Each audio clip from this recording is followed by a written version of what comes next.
welcome to the e-learning class of MAPN. Today in class 4 English reader we will study our second chapter of term 1, that is chapter number 6 the missing shoe. बच्चों अब हम अपना second chapter term 1 का पढ़ेंगे जो है the missing शू। इसमें क्या है, इस चैप्टर को पहले हम आपको थोड़ा सा समझा रहे हैं, आप समझिए। इसके बाद स्क्रीन बोर्ड पे आपकी बुक चलेगी और वॉइस हमारी रहेगी, हम आपको समझाते रहेंगे, आप अपनी बुक ओपन करके मेरे साथ साथ समझते रहिएगा, ठीक है। तो बच्चों इस स्टोरी में एक एला नाम की लड़की है, वो बहुत ही अपने आप को बहुत ही गंदे तरीके से अपने सामानों को और अपने रूम वगैरह को रखती है। तो ये उसी पे बेस एक कहानी है जिसमें ये बताया गया है कि जो एला है वो अपने सामानों को की देख रेख बिल्कुल नहीं करती और किस प्रकार से अपने सामान को अव्यवस्थित ढंग से रखती है। Chapter number 6, The Missing Shoe. Every day Ela's parents told her to clean her bedroom and every day she ignored them. रोज़ एला के जो पेरेंट्स थे, जो गार्जियन थे, वो उसको कहते थे कि वो अपने बेडरूम को क्लीन कर ले, यानी साफ़ कर ले, लेकिन जो एला थी वो रोज़ उनकी बातों को इग्नोर कर देती थी, नकार देती थी, सुनती नहीं थी। It was a real mess. उसका जो बेडरूम था वो बहुत ही अस्त व्यस्त था।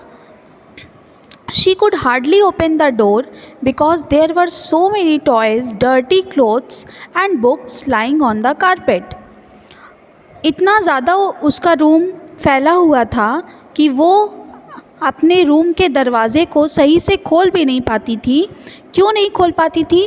क्योंकि ज़मीन पर बहुत सारे खिलौने, गंदे कपड़े और किताबें फैली हुई थी। One morning as Ella was lying on her bed, एक सुबह जब एला अपने बेड पर लेटी, her mother stuck her head in the door and said, तो उसकी जो मदर थी, उसकी जो माँ थी, उसने अपने सर को दीवार में लड़ा दिया एंड सेड, और कहा, एला लुक एट दिस मेस, और कहा कि देखो तुमने अपने बेडरूम को कैसे अस्त व्यस्त करके रखा है। You need to clean your room, तुम्हें अपने रूम की सफाई करनी होगी। We are taking Rohan to the zoo today, हम रोहन को आज ज़ू लेकर जा रहे हैं। Clean your room, we are leaving after lunch, बोली कि अपने रूम को साफ़ कर लो, हम लंच के बाद घर से निकलेंगे। एला looked at the mess on her floor, एला अपनी फ्लोर पे यानी ज़मीन पर उसने देखा कि वो अपने ज़मीन पर कैसे सामानों को फैलाकर रखी है। इट्स टू मेसी, वो बहुत ही बेकार लग रहा था, बहुत ही अस्त व्यस्त लग रहा था। I don't know where to start, Ella कह रही है इतना ज़्यादा मैंने गंदा करके रखा है कि मुझे समझ नहीं आ रहा है कि मैं इसकी सफाई कहाँ से स्टार्ट करूँ। I will just leave it and clean it after we get home from the zoo, she said, Ella ने कहा कि अभी हम पेरेंट्स के साथ ज़ू के लिए जाते हैं, फिर जब हम ज़ू से लौट के आएंगे तब हम इस रूम की सफाई करेंगे। एला it's time for lunch, her mother called, उसकी माँ ने उसे बुलाया और कहा, एला ये लंच का समय है। एला रैन इनटू द किचन, एला जो है वो दौड़ के किचन में गई। What are we having today mum, she asked, mummy से पूछा उसने कि आज खाने में क्या है। पूरी, आलू एंड खीर, तो माँ ने जवाब दिया पूरी, आलू और खीर है। कैन यू स्मेल द खीर, बोली कि उसकी मदर बोली कि एला तुम्हें खीर की महक आ रही है।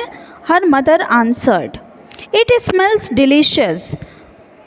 Can we take some old bread to the zoo to feed the animals, it smells delicious. Delicious मतलब बहुत ही स्वादिष्ट, उसकी बहुत ही स्वादिष्ट खुशबू आ रही थी।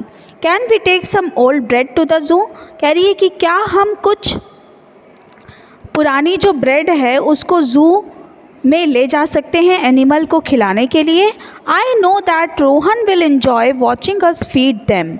उसकी माँ कह रही है कि रोहन जो है वो बहुत इन्जॉय करेगा जब हम ओल्ड ब्रेड देंगे एनिमल्स को खाने के लिए।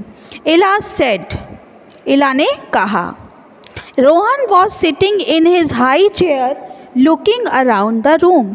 रोहन जो था वो अपनी ऊंची चेयर पर बैठा था और रूम को देख रहा था। नेक्स्ट पेज पे आइए बच्चों, page number 50। We will stop by the bakery and pick some old bread up if you would like. Now hurry and eat then we will go. फिर मदर ने कहा कि हम एक बेकरी पर रुक जाएंगे और वहाँ से कुछ पुरानी ब्रेड ले लेंगे। Now hurry and eat then we will go. उसने बोला कि अब जल्दी खाओ और फिर हम लोग चलेंगे। It's going to be a lovely day. आज का दिन बहुत ही अच्छा होने वाला है। Granny is coming with us. Granny भी हमारे साथ आ रही हैं। She will be here any minute. वो यहाँ पे किसी भी मिनट आ सकती हैं। मदर सेड, किसने कहा? मदर ने कहा। Go and get your shoes on and then we will go. उसकी मदर कह रही है इला से और रोहन से कि जाओ अपने शूज़ को पहनो और फिर हम लोग चलेंगे। Ella ate her lunch and then ran into her room. Ella जो है वो अपने लंच को कि इसके बाद अपने रूम में गई अपने शूज़ को लेने के लिए। But there was a problem. लेकिन वहाँ पे एक प्रॉब्लम आ गई। She could only find one of them. दो में से उसे सिर्फ एक ही शू मिला। She looked under her bed. फिर वो अपने बेड के नीचे देखने लगी। But could only see the dirty towels and pants. लेकिन उसे वहाँ पे शूज़ नहीं दिखे। उसे वहाँ पे क्या दिखा? केवल गंदी टॉवल दिखी और गंदे पैंट दिखे। She moved some of her toys out of the way. उसने अपने कुछ टॉयज़ को, कुछ खिलौनों को इधर उधर किया। But still couldn't find her shoe. लेकिन तब भी उसे अपना जूता नहीं मिला। After she would checked everywhere. जब उसने सभी जगह चेक कर लिया उसके बाद she could in her room. फिर वो अपने रूम में आ गई। She ran into the kitchen. फिर वो किचन में भाग के गई। Hi granny, she called to her grandma. Granny जो कौन थी? उसकी ग्रैंडमा थी, यानी दादी थी। उसने अपनी ग्रैंडमा को बुलाया। Hi granny who had just arrive, जो कि अभी अभी आई थी। Mum, I can't find my shoe, will you wait while I look for it, she asked. Mummy से उसने अपनी पूछा कि मम्मी, हम अपने जूतों को नहीं ढूंढ पा रहे हैं, क्या आप मेरे लिए कुछ देर वेट कर सकती हैं? हर मम थॉट अबाउट। उसकी माँ ने कुछ सोचा। How many times she would told Ila to clean her room up. उसने सोचा कि हम कितनी बार इला को कहते हैं कि इला अपना कमरा साफ़ कर लो। She whispered something to granny and then said to Ila. Granny से वो कुछ फुसफुसा रही थी और फिर इला को बोली, you will have to stay home. गुस्सा कर बोली कि तुम्हें जब जूता नहीं मिल रहा है तो तुम्हें घर में ही रहना होगा। Your dad and I will take Rohan to the zoo. Ella से बोली उसकी मदर कि तुम्हारे पापा और मैं दोनों लोग रोहन को लेके जू जाएंगे। Granny will stay here with you. दादी माँ जो हैं वो तुम्हारे साथ रहेंगी। क्यों? क्योंकि तुम्हें जू नहीं ले जा सकते, तुम्हारा तो कुछ सामान मिलता ही नहीं है, तो तुम पहन के क्या जाओगी? No mum, please wait for me, I want to go to the zoo, Ella cried. इला रो रही थी और रो कर कहने लगी कि नहीं मम्मी, प्लीज़ वेट फॉर मी, मेरे लिए थोड़ा वेट करो, हम भी जू चलना चाहते हैं। आई एम सॉरी इला। उसकी मम्मी कह रही है I am sorry, I have told you many times to clean your room. उसकी माँ ने कहा कि आई एम सॉरी। क्यों सॉरी बोला? क्योंकि उसने बहुत बार इला को कहा है कि तुम अपने रूम की सफाई कर लो एंड यू इग्नोर्ड मी। और बोली कि मैंने तुमसे इतने बार कहा लेकिन तब भी तुमने मेरी बातों को ध्यान नहीं दिया। You can't find your shoe now. अब देखो तुम्हें तुम्हारा जूता ही नहीं मिल रहा है। इट्स योर ओन फॉल्ट, इसमें तुम्हारा खुद का दोष है। You will stay home with granny. तुम्हें ग्रैनी के साथ घर में ही रहना होगा। बच्चों पेज नंबर 51 पे आइए अब। इला रैन इनटू हर बेडरूम। इला जो थी वो अपने बेडरूम में गई। सॉबिंग मतलब होता है सिसकी भरकर रोना, ज़ोर ज़ोर से रोने लगी। Her mother came to the door, Ila clean the room before I get home. उसकी मदर जो दरवाजे के पास आई और उससे बोली कि इला clean the room before I get home, हमारे घर आने के पहले अपने कमरे की सफाई कर लेना। I have told granny not to give you any sweets until you are finished. Granny से, अपनी सास से इला की माँ जो थी वो कह के गई थी कि इला को जब तक ये कमरा साफ़ नहीं कर लेती इसे कोई भी मिठाई मत दीजिएगा। She went out to the car with Rohan and Ila's father and then they drove away.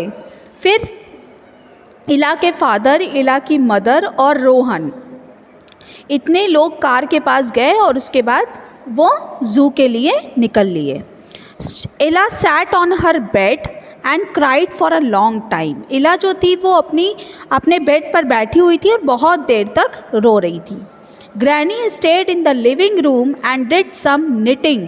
Granny जो थी यानी इला की जो दादी थी वो लिविंग रूम यानी जो ड्राइंग रूम होता है उसमें बैठी थी। डिड सम निटिंग, और वहाँ पे कुछ बुनना, जैसे स्वेटर बुना जाता है ऐसे कुछ बुन रही थी। I guess I would better clean my room, she said. Ella ने कहा कि रोने से कोई फ़ायदा नहीं है, चलो अब हम अपना कमरा ही साफ़ कर लेते हैं। Wiping the tears from her eyes, और आंसू पोंछते पोंछते उसने कहा कि रूम साफ़ करना ही ज़्यादा अच्छा रहेगा। It took Ella 2 hours to clean her room. Ella को 2 घंटे लग गए अपने रूम की सफाई करने में। She put all the dirty washing in to the clothes hamper. उसके जितने भी गंदे कपड़े धोने के लिए थे वो सब उसने एक क्लोथ्स हैम्पर में, एक बास्केट में रख। All her toys back in the right boxes, और जितने भी खिलौने इधर उधर पड़े हुए थे बिखरे उसको उसने एक बॉक्स में रख दिया। And then stacked them nicely in her cupboard, और उसके बाद अलमारियों में उसे सजा के रखा। She hung up all of her clean clothes, और जितने भी उसके साफ़ सुथरे कपड़े थे उसने उसको टांग दिया। And put the rubbish into a plastic garbage bag, और जितना भी कूड़ा था उसने उसको प्लास्टिक की पॉलीथीन में भर दिया। She made her bed and put the doll clothes in the doll box. अपने बेड को अच्छे से उसने चादर वगैरह को ठीक किया। इसके बाद डॉल के जो कपड़े थे, जो उसकी गुड़िया थी उसके जो कपड़े थे उसको डॉल के बॉक्स में रख दिया।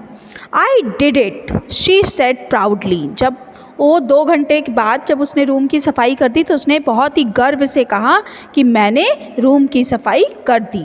She even found her missing shoe, जहाँ तक कि उसने अपने खोए हुए जूतों को भी ढूंढ लिया। She ran in to the living room, इसके बाद वो लिविंग रूम पे गई जहाँ पे उसकी दादी थी। ग्रैनी कम एंड सी, उनको बुला के लाई, बोली ग्रैनी कम एंड सी, आओ देखो। I clean my room and found my shoe, मैंने अपने रूम की सफाई कर दी और अपने जूतों को भी ढूंढ लिया। Granny put her knitting down and looked in इलाज रूम, ग्रैनी जो बुन रही थी उसको उन्होंने वहीं पे रखा और फिर इला के रूम में आ गई और इला के रूम को देखा। दिस लुक्स वेरी नाइस इला, ग्रैनी ने कहा कि ये तो बहुत ही सुंदर लग रहा है इला।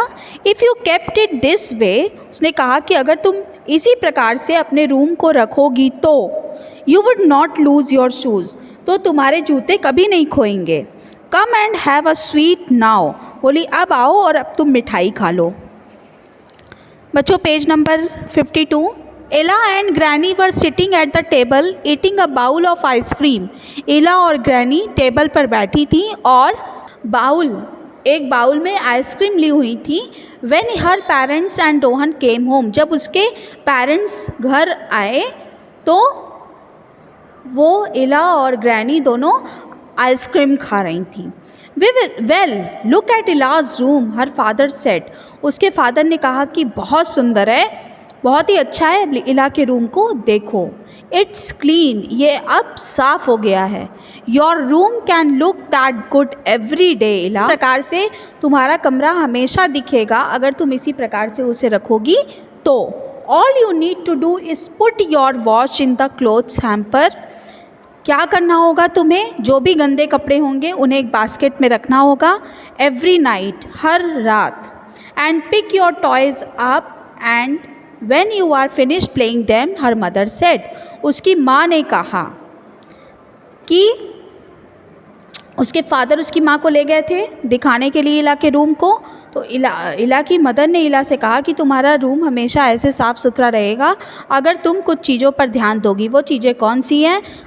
जो भी दिन भर कपड़ा पहनोगी रात में उस कपड़े को एक बास्केट में करके रख देना। And pick your toys up, और जब खिलौनों को अलमारी से निकालोगी तो खेलने के बाद फिर से उसे उसी जगह पर सजा देना, उसकी माँ ने कहा। How was the zoo? Wish I could have gone. इला फ्राउंड। इला जो थी वो बहुत ही दबे स्वर में कहने लगी कि हाउ वॉज द जू? जू कैसा था? I wish I could have gone. हम कामना करते हैं कि हम भी गए होते तो और अच्छा रहता।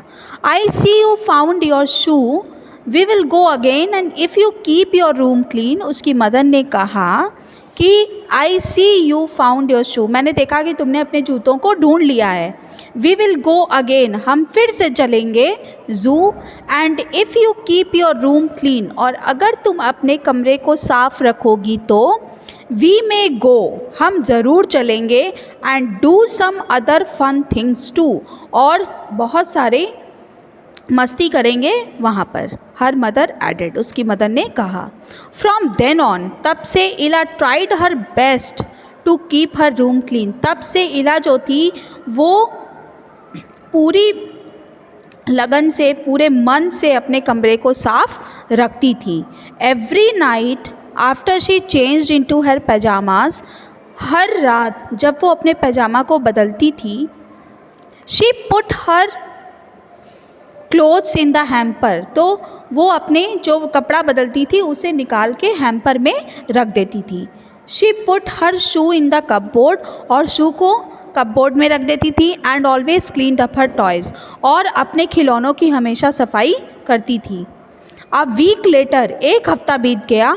हर mum took her to the zoo and they had a lot of fun, और एक हफ़्ता बीतने के बाद उसकी जो मदर थी वो उसे ज़ू ले गई और वहाँ पे उन लोगों ने ढेर सारी मस्ती की। तो बच्चों, ये चैप्टर आपका यहीं पे समाप्त होता है। आप इसे ध्यान से रीड करिएगा, समझिएगा और इसकी एक्सरसाइजेस को सॉल्व करिएगा।